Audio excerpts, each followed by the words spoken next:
Hi friends, welcome to all in one A to B channel. ಇಂದಿನಂತೆ ನನ್ನ ವಿಚಾರಕ್ಕೆ ನಿಮ್ಮೆಲ್ಲರಿಗೂ ಕೂಡ ಸ್ವಾಗತವನ್ನು ಬಯಸ್ತೇನೆ. ಯುಗ ಯುಗಾದಿ ಕಳೆದರೂ ಯುಗಾದಿ ಮರಳಿ ಬರುತ್ತಿದೆ. ಹೊಸ ಹರುಷಕ್ಕೆ ಹೊಸ ಹರುಷವ ಹೊಸತು ತರುತ್ತಿದೆ. ವರ್ಷ ಹೇಗೆ ಕಳೆದಂತೆ ಹೊಸ ಸಮಸ್ಯೆಗಳನ್ನು ಕೂಡ ನಾವು ಆ ವರ್ಷ ಎದುರಿಸಿರ್ತೇವೆ. ಹೊಸ ಬೇರೆ ರೀತಿಯ ಪರಿಹಾರವನ್ನು ಕಂಡುಕೊಂಡು ಸಮಸ್ಯೆಯಿಂದ ದೂರ ಸರಿದಿರ್ತೇವೆ. ಹೊಸ ಅನುಭವಗಳನ್ನು ಪಡ್ಕೊಂಡಿರ್ತೇವೆ. ಜೀವನದಲ್ಲಿ ಹೊಸ ಪಾಠವನ್ನು ಕಲ್ತಿರ್ತೇವೆ. ಹೊಸದಾದಂತಹ ಹೊಸ ಜನರನ್ನು ಪರಿಚಯ ಮಾಡಿಕೊಂಡಿರ್ತೇವೆ. ಹಾಗೆಯೇ ನಮ್ಮ ಸಂಬಂಧಿಕರೊಂದಿಗೆ ಕಹಿ ಜೀವನವನ್ನು ನಡೆಸಿರ್ತೇವೆ. ಹಾಗೆ ಹೊಸ ವರ್ಷ ಕಳೆದಂತೆ ಹೊಸ ಮೆಮೊರೀಸ್ಗಳನ್ನು ಕೂಡ ನಾವು ಕಂಡುಕೊಂಡಿರ್ತೇವೆ. ಆ ಮೆಮೊರೀಸ್ನು ಕೂಡ ಮತ್ತೆ ಮರುಕಳಿಸ್ತಾ ಬರೋ ವರ್ಷಕ್ಕೂ ಕೂಡ ಅದನ್ನು ನಾವು ಇಟ್ಕೊಂಡಿರ್ತೇವೆ. ಸ್ವೀಟ್ ಮೆಮೊರೀಸ್ ಯಾವಾಗಲೂ ಚಿರಂತನವಾಗಿರುತ್ತೆ ಅಲ್ವಾ ಫ್ರೆಂಡ್ಸ್? ಪ್ರತಿಯೊಬ್ಬರಿಗೂ ಕೂಡ ತಾನು ತನ್ನ ಕಾಲ ಮೇಲೆ ನಿಂತ್ಕೊಂಡು ಉತ್ತಮವಾಗಿ ಸ್ವಾಭಿಮಾನವಾಗಿ ಜೀವನವನ್ನು ಸಾಗಿಸಬೇಕು. ಯಾರೊಬ್ಬರು ಕೂಡ ನಮಗೆ ಬೆರಳು ಮಾಡಿ ತೋರಿಸ್ಬಾರ್ದು. ನಿಯತ್ತಾಗಿ ಬದುಕಬೇಕು ಅನ್ನೋದು ಪ್ರತಿಯೊಬ್ಬರ ಆಶಯವಾಗಿರುತ್ತೆ ಫ್ರೆಂಡ್ಸ್. ನಿಯತ್ತಾಗಿ ಬದುಕೋಕೆ, ಸ್ವಾಭಿಮಾನಿಯಾಗಿ ಬದುಕೋದೆ ಯಾವ ಕೆಲಸ ಆದರೆ ಏನು, ನಾವು ಸಂಪಾದನೆ ಮಾಡುವಂತಹ ದಾರಿ ಉತ್ತಮವಾಗಿರಬೇಕು. ನಮ್ಮ ಆಲೋಚನೆಗಳು ಉತ್ತಮವಾಗಿರಬೇಕು. ಹಾಗೆ ನಮ್ಮ ಸಮಸ್ಯೆಗೆ ತಕ್ಕಂತೆ ನಾವು ಮಾಡುವಂತಹ ವ್ಯಾಪಾರ ಉತ್ತಮವಾಗಿದ್ದು, ವ್ಯಾಪಾರದಿಂದ ಗಳಿಕೆ ಹೆಚ್ಚಾಗಿದ್ದರೆ ಮಾತ್ರ ನಾವು ನಮ್ಮ ಸಮಸ್ಯೆಯಿಂದ ಹೊರಗಡೆ ಬಂದು ಜೀವನದಲ್ಲಿ ಉತ್ತಮವಾದಂತಹ ಸ್ಥಾನವನ್ನು ಪಡ್ಕೊಳ್ಳೋಕ್ಕೆ ಸಾಧ್ಯ ಆಗುತ್ತೆ. ನಾನು ಈ ವಿಚಾರವನ್ನು ಯಾಕೆ ಹೇಳ್ತಾ ಇದ್ದೀನಿ ಅಂತ ಕೇಳ್ತೀರಾ? ಹೌದು ಫ್ರೆಂಡ್ಸ್, ಪ್ರತಿಯೊಂದು ಹೊಸ ಬದಲಾವಣೆಗಳನ್ನು ನಾವು ಕಂಡಾಗಲೂ ಕೂಡ ಎಲ್ಲರ ಹೇಳ್ತೀವಿ, ಕಾಲ ಬದಲಾಗೋಯ್ತಪ್ಪ, ಏನು ಮಾಡೋಕ್ಕೂ ಆಗಲ್ಲ, ಅಡ್ಜಸ್ಟ್ ಮಾಡ್ಕೊಂಡು ಹೋಗಬೇಕು ಅಂತ ಅಂದ್ಕೊಳ್ತೇವೆ. ಆದರೆ ಸರಿಯಾದ ಕ್ರಮದಲ್ಲಿ ನಾವು ಯೋಚನೆ ಮಾಡಿ ನೋಡಿದ್ರೆ ನಿಜವಾಗ್ಲೂ ಕಾಲ ಬದಲಾಗ್ತಾ ಇದೆಯಾ? ಇಲ್ಲ ಅಲ್ಲ. ಆವಾಗ ಅಂದಿನಿಂದ ಹಲವಾರು ಶತಮಾನಗಳಿಂದ ಯುಗಗಳಿಂದ ಸೂರ್ಯ ಯಾವ ದಿಕ್ಕಿನಲ್ಲಿ ಹುಟ್ತಾ ಇದ್ದಾನೋ ಅದೇ ದಿಕ್ಕಿನಲ್ಲಿ ಹುಟ್ತಾ ಇದ್ದಾನೆ, ಅದೇ ದಿಕ್ಕಿನಲ್ಲಿ ಮುಳುಗ್ತಾ ಇದ್ದಾನೆ. ಚಂದ್ರನೂ ಸಹ ಅದೇ ದಿಕ್ಕಿನಲ್ಲಿ ಹುಟ್ಟಿ ಅದೇ ದಿಕ್ಕಿನಲ್ಲಿ ಮುಳುಗ್ತಾ ಇದ್ದಾನೆ. ಅದೇ ಪರಿಸರ, ಅದೇ ಗಾಳಿ, ಅದೇ ವಾತಾವರಣ, ನೀರು ಅದೇ ಥರ ಇದೆ. ಎಲ್ಲವೂ ಅದೇ ಥರ ಇದೆ. ಬೇಸಿಗೆ ಕಾಲದಲ್ಲಿ ನೀರಿನ ಅಭಾವವನ್ನು ಪಡ್ಕೊಳ್ತೀವಿ. ಚಳಿಗಾಲದಲ್ಲಿ ಚಳಿಯನ್ನು ಅನುಭವಿಸ್ತೇವೆ. ಮಳೆಗಾಲದಲ್ಲಿ ಮಳೆಯನ್ನು ಅನುಭವಿಸ್ತೇವೆ. ಆಯಾ ಕಾಲಕ್ಕೆ ಆಗುವಂತಹ ತೊಂದರೆಗಳನ್ನು ಎದುರಿಸುತ್ತಾ ಧೈರ್ಯವಾಗಿ ಜೀವನದಲ್ಲಿ ಹೊಸ ಪರಿಹಾರಗಳನ್ನು ಕಂಡುಕೊಳ್ಳುತ್ತಾ ಜೀವನವನ್ನು ಮಾಡ್ತಾ ಇದ್ದೇವೆ ಫ್ರೆಂಡ್ಸ್. ನಿಜವಾಗ್ಲೂ ಕೂಡ ಕಾಲ ಬದಲಾದಂತೆ, ಕಾಲ ಉರುಳಿದಂತೆ ಜನರ ಆಲೋಚನೆಗಳು ಬದಲಾಗ್ತಾ ಇದೆ ಅಷ್ಟೇ.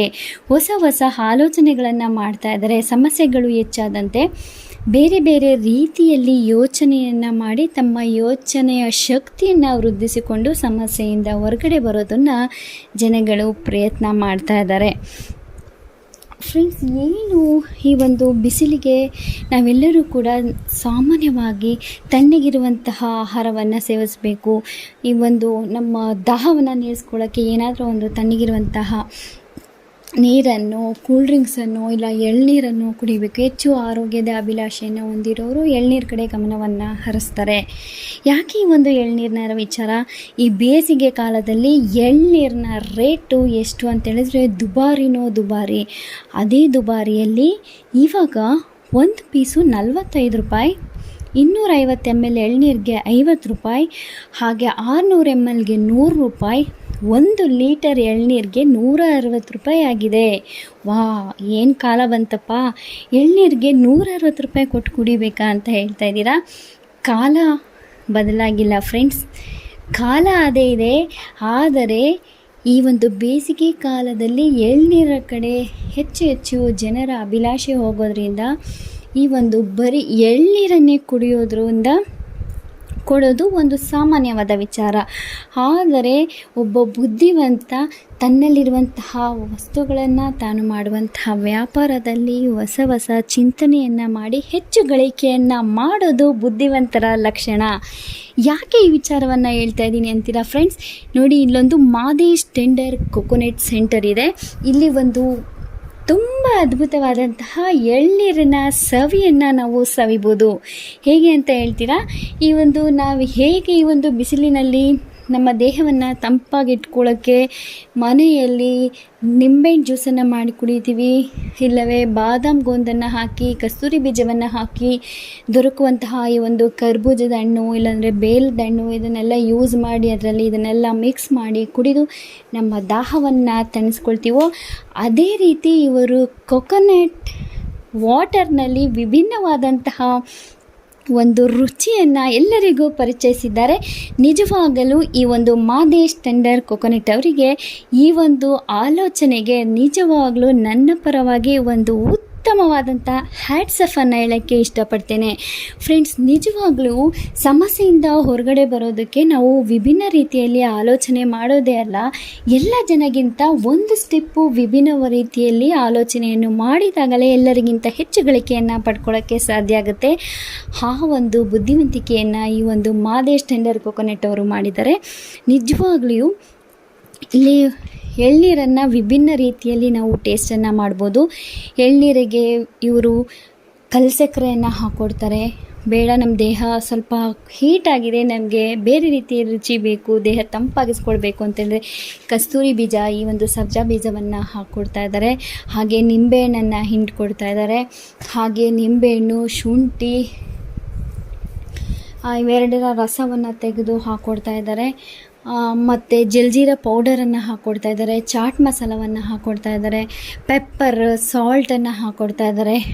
ಈ ರೀತಿ ವಿಭಿನ್ನ ರೀತಿಯ ಒಂದು ಅನೇಕ ರೀತಿಯ ಈ ಒಂದು ಎಳ್ನೀರನ್ನು ರುಚಿಯನ್ನು ಇಲ್ಲಿ ಸವಿಯಬಹುದು. ಹೌದಲ್ವಾ ಫ್ರೆಂಡ್ಸ್?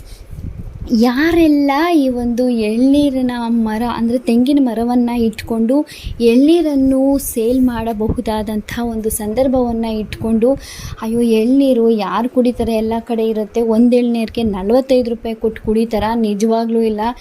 ಈ ಊರಲ್ಲಿ, ನಾವು ಇರೋ ಊರಲ್ಲಿ ಇದು ಖಂಡಿತವಾಗ್ಲೂ 45 ರೂಪಾಯಿ ಕೊಟ್ಟಲ್ಲ. ಅದನ್ನು ಕೀಳ್ಸೋಕ್ಕೆ ಎಷ್ಟು ಕೂಲಿ ಕೊಡಬೇಕು, ಅದನ್ನು ತೊಗೊಂಡೋಗೋರಿಗೆ ಎಷ್ಟು ಕೂಲಿ ಕೊಡಬೇಕು, ಮತ್ತು ಅಲ್ಲಿ ಡಂಪ್ ಮಾಡಿ ಇದೆಲ್ಲ ಹೆಲ್ಪ್ ಮಾಡೋರಿಗೆಲ್ಲ ಎಷ್ಟು ನಾವು ಕೂಲಿಯನ್ನು ಕೊಡಬೇಕು, ಅಲ್ಲಿದಲ್ಲೇ ಆಗುತ್ತೆ. ಬೇಡ ಅಂತ ಕೈ ಚೆಲ್ಲಬೇಡಿ.